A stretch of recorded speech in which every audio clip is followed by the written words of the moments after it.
Cool. Okay. So another area I wanted to get your opinion on was just looking at it. So we looked at the kind of the value of the people side of the change. You can't just assume that the digital side of it's going to sort it all out for you. Yeah.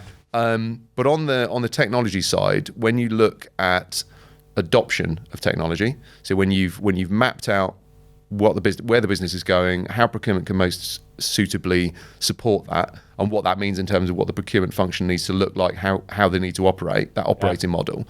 When you've got to that point, when you look at bringing in different technologies, let's say you've got a base platform, you said you kind of like to have a solid base there. How do you see where the process should start and finish, bearing in mind the complexity of the procurement technology landscape now?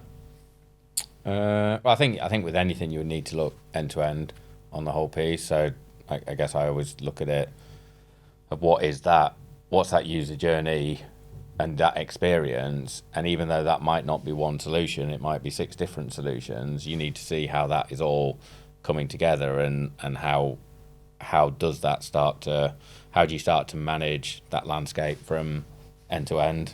I think you're in a very dangerous situation if you just look at a specific technology, unless it's simply just, well, even then, if it's solving a specific problem, but even then it needs to have a level of integration. And I don't mean necessarily technology integration. It's all about, for me, it's the process integration, that it feels seamless. A good example was when we did that third-party risk solution in the pharma organisation. It was a different tool, different software provider, but from a user point of view, they didn't really know that. Because we made it quite simple what they had to do, so they were in and out of it pretty quick.